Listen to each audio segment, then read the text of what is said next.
नमस्कार मित्रों, आप देख रहे हैं न्यूज शिखरांश। हम में है दम सच्चाई को सामने लाने का। मध्य प्रदेश में 17 नवंबर को विधानसभा चुनाव संपन्न होने जा रहे हैं। भारतीय जनता पार्टी ने अधिकांश विधानसभा क्षेत्र में अपने उम्मीदवार घोषित कर दिए हैं।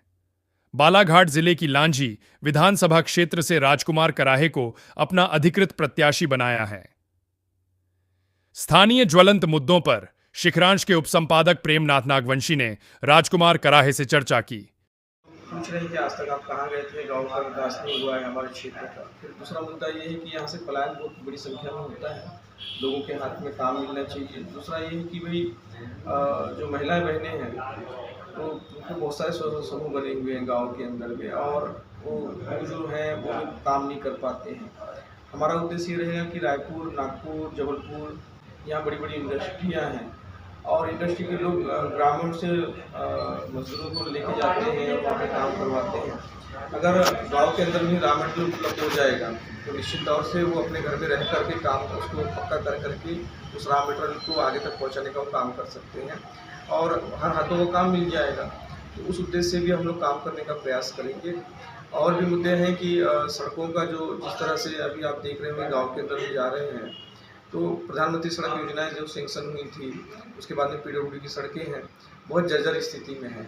विधायक जी ने उस ओर ध्यान नहीं दिया है इन 10 सालों के अंदर में, और जनता के बीच में उनका प्रचार करती है कि भाई मैंने काफ़ी काम लेकर आया हूँ, जबकि राज्य सरकार और केंद्र सरकार की इतनी सारी योजनाएँ हैं जो अगर हर गाँव के अंदर में पहुँचा दी जाए, हर परिवार तक पहुँचा दी जाए तो हर परिवार संपन्न हो सकता है। आपको टिकट मिलते ही लांजी में विरोध चालू हुआ और शीर्ष नेतृत्व तो भाजपा कार्यकर्ताओं को मनाने का कार्य कर रहा है। क्या लगता है आपको कि अभी पूरे एकजुटता हो गई भाजपा में? नहीं, देखिए क्या है कि रमेश पटेल जी यहाँ से विधायक रहे हैं 2008 से 2013 के बीच में।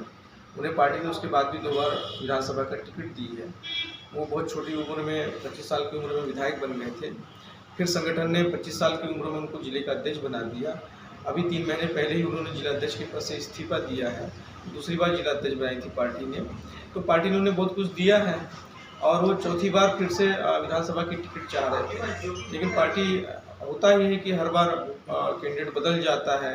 अगर आप लगातार चुनाव हार रहे हैं तो इस बार वो बदले हैं, और निश्चित तौर से मैं ये मानता हूँ कि चूँकि आज मेरे मेरे मेरे अगर मुझे अगर पार्टी ने अगर टिकट दिया है तो इसका मतलब ये नहीं है कि कल भविष्य में कोई और नहीं आएगा।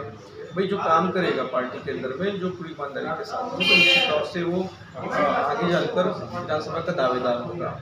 और यूथ भी जो है वो भी चाह रहा है, जो वरिष्ठ कार्यकर्ता है वो भी चाह रहे हैं, बदलाव चाहते हैं। तो निश्चित तौर से पार्टी के अंदर में हर कार्यकर्ता को उसका अधिकार मिलना चाहिए और वही अधिकार मुझे मिला। अभी केंद्रीय मंत्री भी आए थे प्रहलाद जी, वो भी उनको मनाने की कोशिश। क्या लगता है अभी कि वो चुनाव लड़ेंगे इसके बाद या क्या? देखिए, जब इतने बड़े हमारे नेता आए थे, वो सांसद रहे बालाघाट जिले के, 2 बार केंद्रीय मंत्री रहे हैं और पूरे देश के अंदर में उनका अपना एक नाम है प्रहलाद पटेल जी का। जब वो यहाँ पर आए तो हम चाहते थे कि वो घर के सामने पर उनका स्वागत करते, मंच पर आते, अपनी बातों को रखते, या घर में अगर स्वागत कर लेते और घर में ले जा करके अगर उनसे कुछ चर्चाएँ करते। मुझे जो खबर है वो ये है कि आनंद कोचर जी ने उनसे संपर्क भी किया था, लेकिन वो मैं बाहर हूँ करके उन्होंने बता दिया। घर में भी उन्होंने किसी तरह से व्यवस्था नहीं बनाई कि आप घर में बैठ जाइए, भाई साहब मिल लीजिए, अम्मा जी से मिल लीजिए। तो ऐसी कोई चीज़ें पॉजिटिव थिंकिंग उनकी तरफ से अब नहीं दिख रही है। लेकिन मेरा मानना है कि भारतीय जनता पार्टी के अच्छे कार्यकर्ता हैं के रूप में वो पार्टी का सहयोग करेंगे और पार्टी को आगे बढ़ाने का काम करेंगे। उम्र से 5 साल छोटे हैं। हम दोनों भाई अगर मिलकर चुनाव लड़ते हैं तो हमें जीतने से कोई रोक नहीं सकता। अभी जीत का आधार क्या होगा? जीत का आधार स्पष्ट है, जनता के बीच में आवाज़ आ रही है। भारतीय जनता पार्टी के प्रति लोगों की एक अपनी आस्था है, कार्यकर्ता पूरी ईमानदारी से काम कर रहा है। फिर शिवराज सिंह चौहान जी की ढेर सारी योजनाएं हैं, उन योजनाओं का पूरा लाभ भारतीय जनता पार्टी को मिल रहा है। केंद्र सरकार जिस तरह से माननीय नरेंद्र मोदी जी काम कर रहे हैं तो उनकी ढेर सारी योजनाएं हैं, उसका लाभ आम जनता को मिल रहा है।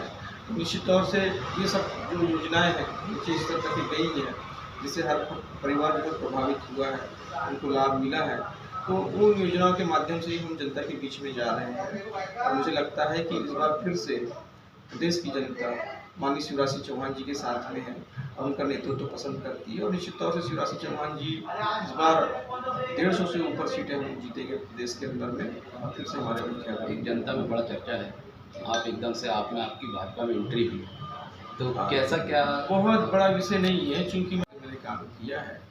4 महीने पहले कुछ ऐसी परिस्थितियां बन गई थी, चूँकि उन्होंने ये कह दिया था, जिले के अध्यक्ष थे वो, उन्होंने कह दिया था कि पार्टी में उनकी कभी वापसी नहीं होगी।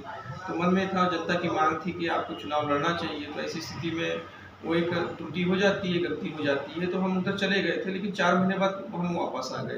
तो कहा भी जाता है कि माता पिता अगर किसी बच्चे को अगर डांट दें और वो चले जाए घर से घर छोड़ के चले जाए, तो 4 महीने बाद अगर वो वापस आता है तो फिर से परिवार उसे अपने घर में स्वीकार करता है, तो उसे बहुत मायने रखता है। हमें सरकार बनाने के लिए तो ये पार्टी समुद्र की तरह है।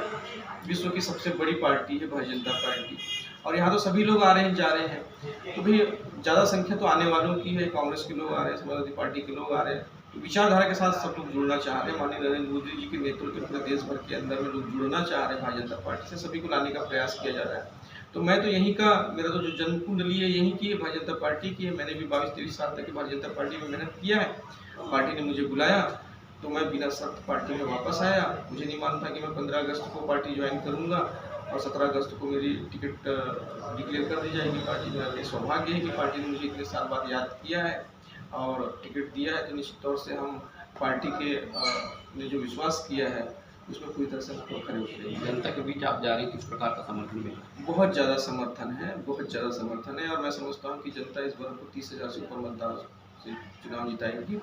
और महिलाओं के अंदर में तो एक उत्साह है, जिस तरह से माननीय शिवराज सिंह चौहान जी ने लाडली बहना योजना बना करके आम महिलाओं को जिस तरह से तकलीफें हुआ करती थी, छोटी छोटी अपनी आवश्यकताओं की पूर्ति के लिए वो नहीं कर पाती थी, कुछ महत्वाकांक्षाओं की होती थी वो नहीं कर पाते थे, बच्चों का भरण पोषण अच्छे से नहीं कर पाते थे। माननीय शिवराज सिंह चौहान जी ने प्रति माह लाडली बहना के अंतर्गत 1000 रुपये देना प्रारंभ किया, उसे 1250 रुपये इस माह से कर दिया है, और धीरे धीरे करके 1-2 साल के अंदर में 3000 रुपये तक की राशि हो जाएगी। तो हम देखते हैं कि एक आम महिला जो है मजदूरी करने के लिए खेतों में जाती है, दूसरे पंचायतों में जाती है, तो भाई 100-150 रुपये के लिए वो दिन भर मेहनत करती है। सुबह 9 बजे से लेकर शाम 6 बजे तक मेहनत करती है।